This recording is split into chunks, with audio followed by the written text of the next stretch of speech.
The views expressed are not necessarily those of KSCJ and Powell Broadcasting Company. This program is not intended to replace the advice of doctors or other clinical providers. Consult with your practitioner to ensure the proper course of action for you.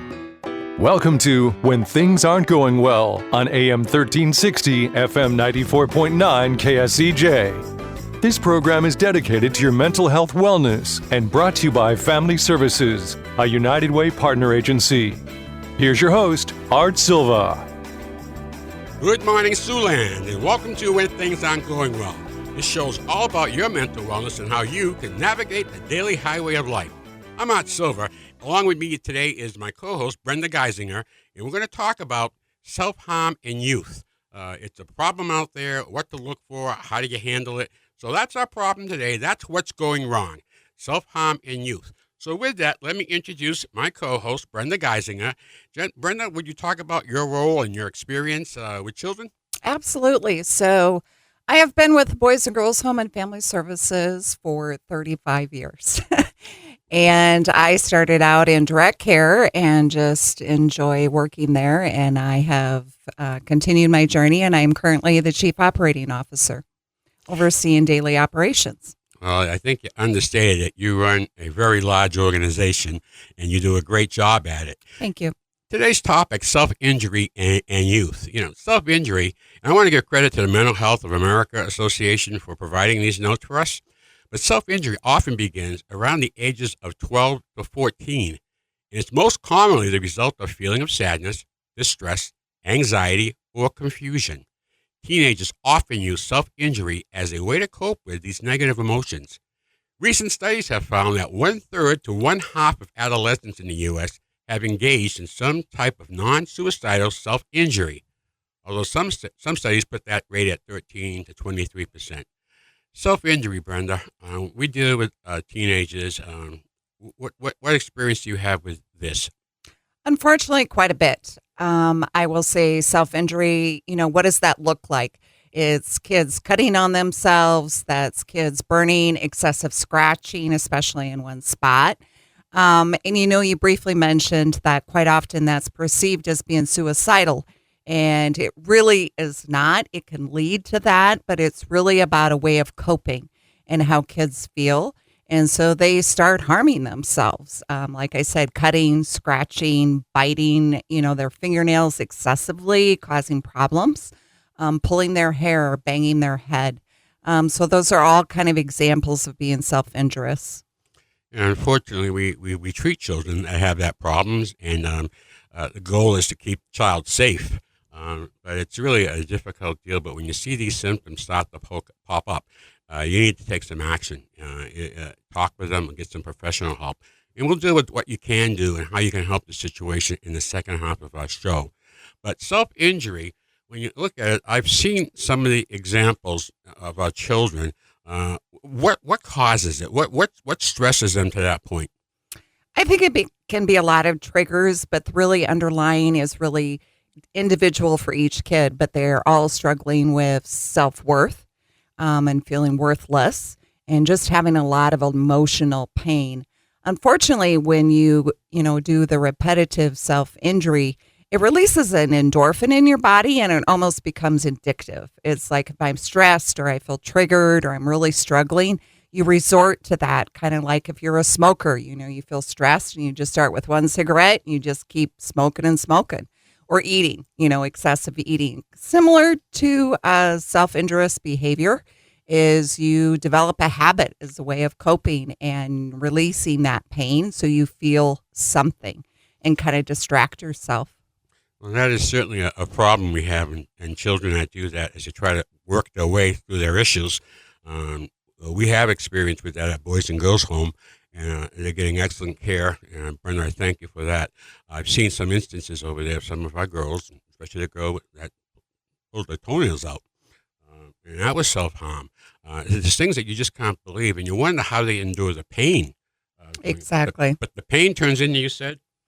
It's really a way of coping for them, and for our job is to really address that emotional pain and find other ways of coping and really talking with them and finding different solutions and letting them know that they are in a safe place and that we're going to look out for them and we're part of that team and we're going to help them through this without resorting to hurting themselves. I'm Matt Silva, along with Brenda Geisinger from Boys and Girls Home, and we're discussing self-injury and youth this morning. Let's move on to another topic, social media and self-injury. Social media can both help and hurt when it comes to self-injury behaviors. Many adolescents will turn to social media sites such as Instagram and Twitter to find a source of support and to connect with others that are experiencing the same things as they are. However, posts on social media can also encourage self-destructive behavior. Research has shown that viewing content about self-harm, especially on social media, can be a trigger for behavior. Boy, that's a big topic when we look at social media. You want to give a first shot at it, Brenda, and the impact it has? Like the article mentions, social media, it can be a great thing and offer support, but it can also be very dangerous. And I think it can push those triggers. It can challenge kids to try things like drinking a harmful liquid, bleach, or a detergent. Cutting, try this. And so it's really an escape mechanism for a lot of our kids and teenagers to find that support. But unfortunately, like I mentioned, it can also encourage kids to try new things or one up the next one, or this one did it, so that's really cool. Maybe I should try it. And it can be a vicious cycle. Well, we've seen some crazy things. We read about it in the news. I can never understand this subway surfing that goes on in New York City, where they jump on top of a train and just hit the train. Yeah. And the idea came from TikTok. Yes. So, these are some of the things out there, parents, that you got to keep an eye on. They're not good ideas, and that was one example that I saw in the news. And young people have died from the accident. So, this social media, it can be good if it leads you to outcomes that are good, if it leads you to help other people, if it helps you have a good time but not at somebody else's expense. You got to look at social media and your kids, and don't just accept what you're hearing. If you start to see problems, you got to look into a little deeper. Social media has such a tremendous impact on our youth. I find them more ahead of the game in problems and what's going on in the world than I am, because they're right tuned in. I think the key thing with parents, too, is having that conversation. What are you seeing? What's the latest on TikTok or Instagram? Or just always being in tune with what your kid is watching or looking at. And then also set an example. How often do we as parents sit on our phones and what are we doing? And so setting boundaries around cell phone use and tablets and social media. What are the limits? What sites are okay and what sites are not? And having those conversations. If you do see something on the news, talk about it with your kid. What do they think about it? And having those conversations, because social media is just an extension of their social network. And being in tune with that and connecting, it's very, very important, because teenagers, quite honestly, don't like to talk, especially to us parents. Especially to the parents, right? When you look at I look at the social media, and I think one parent told me they deal with this by modeling, and you mentioned that they model how to use the phone, what sites to go to, and they define with their child by a functional basis. These are the areas you can go to. Now, what you pick in that area, I want to take a look at, but you model it, you work with your kid, and you don't want it to be a fight. You have to try to understand why they want to go there. It could be peer pressure, because everybody in school is going to that site. And this is a huge deal, and it needs to be, I guess, for lack of another phrase, managed by the parents. Absolutely. It's that oversight. And, part of our job as a parent is to help our kids start navigating life journey. And teenagers want to be independent. They don't want us nasty parents around. Don't tell me what to do. And so it's really about helping them learn how to make good decisions. And part of that is now social media. What are the good decisions, and having that dialogue? Well, we're coming up on our break right now, so continue your morning chill. We'll be right back with more of When Things Aren't Going Well, right here on 1360 AM, 90.9 FM, KSCJ. Let's face it, that happens to all of us. However, the pandemic has compounded all of our lives and activities. Even the simplest tasks seem harder. Hi, I'm Brenda Geisinger, the Chief Operating Officer at the Boys and Girls Home and Family Services. Family Services is a United Way partner agency serving children and families of our community, and we're here to help. If you'd like to learn more about Family Services, please contact us via email, website, Facebook, or phone Mary Pickens. At Family Services, we change lives. Welcome back to When Things Aren't Going Well on KSCJ. Here's Art Silva. Welcome back to When Things Aren't Going Well. I'm Art Silva, along with Brenda Geisinger, and we're talking today about self-injury and youth. And let's continue our conversation and talk about shaming and self-injury. And let me help frame this topic. Body shaming, fat shaming, and slut shaming can place teenagers at a higher risk of self-injury. Feelings of shame can cause teenagers to feel heightened levels of distress and anxiety, and teens may resort to cutting and other forms of self-injury in order to cope. They still have these negative feelings in them, and this is the way that they're showing it. Brenda, body shaming is something relatively new. We're hearing more about it in the public, in the ads on TV. So give me your position on body shaming. I think for a while, way back, body shaming was there, but we didn't really call it out. And, everybody went on social media and you wanted the likes and you posted a lot of selfies. But if you weren't getting those, or people were commenting that you didn't look good, or, you're ugly, or whatever the case may be on those negative comments, you started feeling like what people are saying is true. And you feel bad and you feel like I'm different, I am those things, and you just get this level of worthlessness, feeling empty. And then what do you do with that? And how do you belong? And eventually you start feeling like I can't belong, I am worthless. And so you start resorting to cutting yourself potentially as a way to cope. And like you mentioned way earlier, girls have a tendency to do this. It's not just girls. But that is a common denominator, is that girls do this. And again, it's that worthlessness. My body is ugly, or if I have fat thighs, maybe I'll cut on those, and they're just so ugly and disgusting. And it's really trying to get the child or the teenagers to feel like body shaming is bad, and you have a beautiful body no matter what it looks like, and embrace that. There's a lot of beauty in every individual. Absolutely. And who determines what's right and wrong? Your personal, how you look, how you feel in your body is the important thing. And it's just terrible. You're seeing more and more ads come out now. Yes. Showing different figures and talking about this. And hopefully that's part of the trend that we look at this issue and try to accept the person, accept the individual for what they are. It's that simple. So body shaming can lead to self-injury. Okay, we've talked about some problems. Now let's talk about some solutions. How can I help myself? Let's say that I'm going through a self-injury period of time, and give me some things I can do. How can I help myself? I think first is just acknowledging this is not healthy for me, or acknowledging I want to stop. And it's not like just stop doing that, right? You really need to talk about it. What is the underlying pain or emotion you're struggling with? And reach out to a friend, an adult, a parent, anybody of, I am really struggling with coping. And again, it's not necessarily that you're suicidal. You're just really struggling. And is it about your self-esteem? Is it about body shaming? What's triggering this? Well, parents, this is for you. We're going to talk about what you can do to help. And like Brenda stated, know that you're not alone. Self-injury is relatively common, unfortunately, and it's likely that people around the individual understand and can help. Try talking to a professional person that you're comfortable with, and it can be a school psychiatrist, school nurse, or guidance counselor. That's the first step. Plus, you need to know that you can get better. Difficult time in your life. However, with help, you can get to the point where you don't hurt yourself anymore.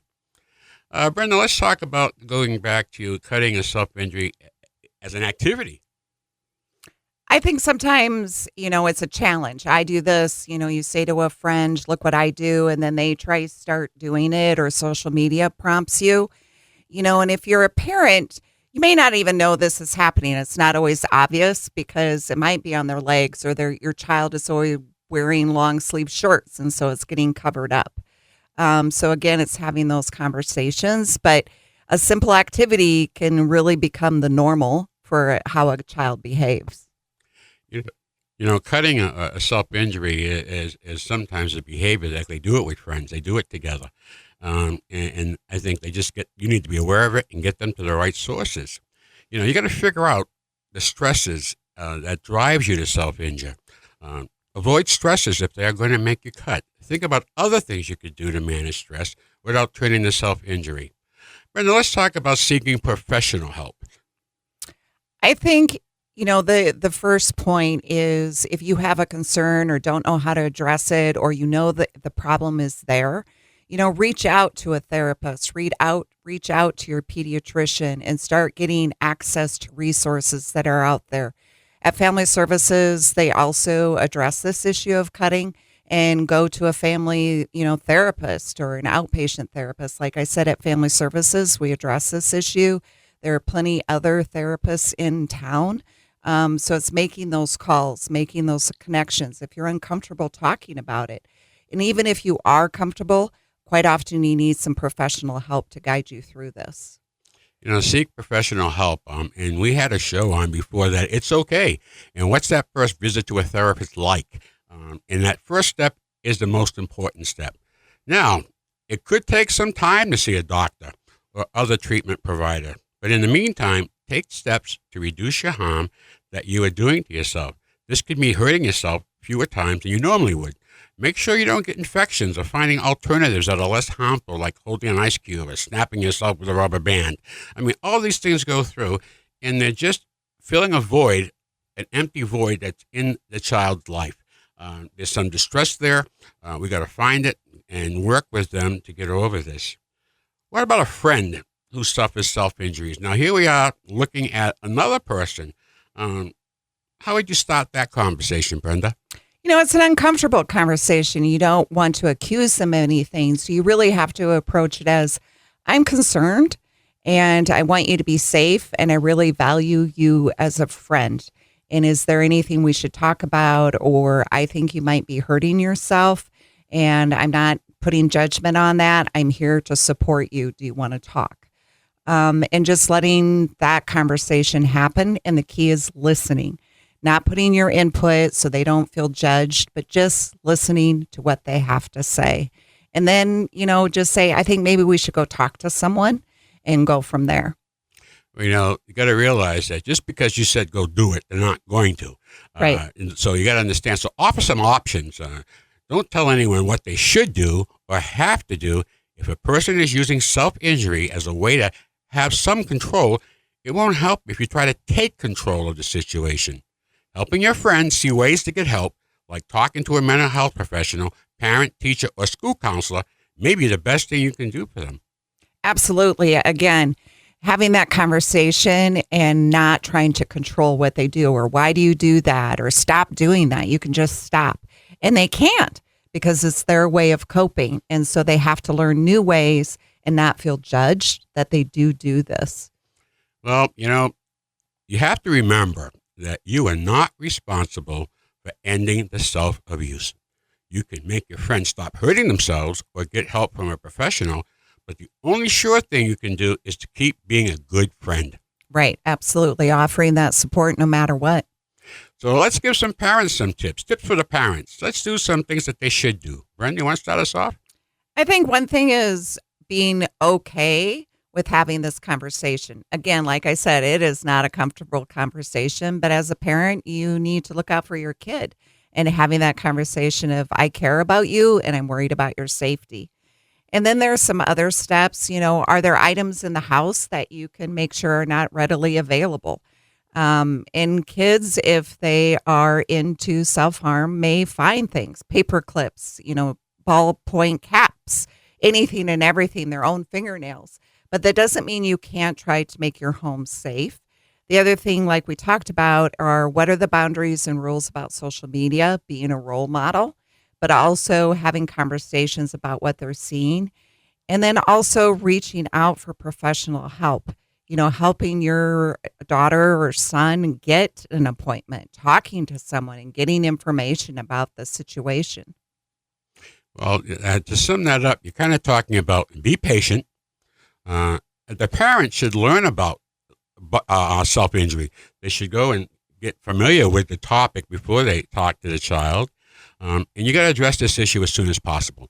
When you start to see the things like Brenda mentioned, wearing the long sleeves to cover up stuff or where they are, you got to get there. You got to get there right on the bat.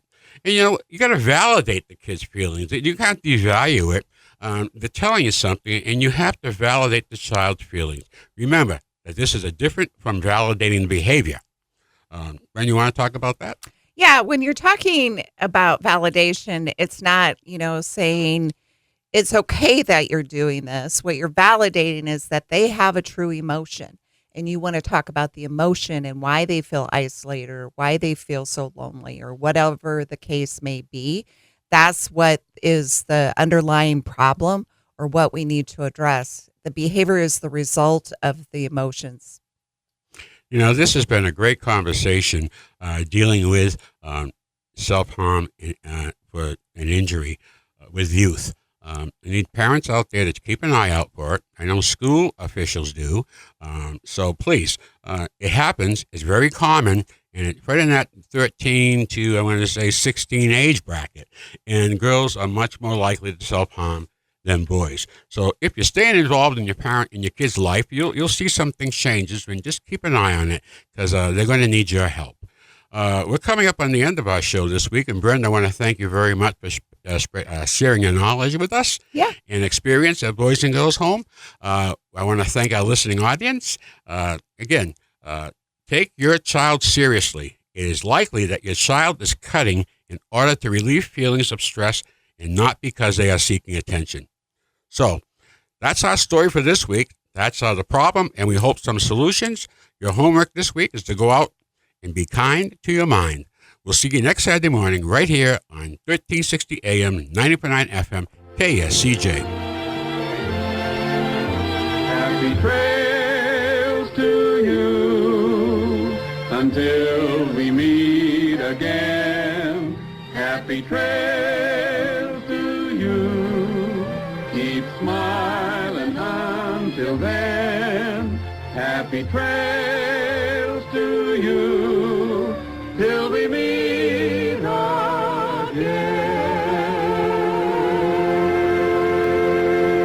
For more information on the services provided by Boys and Girls Home and Family Services, see them online at boysandgirlshomeiowa.org. Or you can call 712-293-4700 to get more information about family services, residential treatment, the Opportunity School, the Siouxland Family Center, and more. At Boys and Girls Home and Family Services, we change lives.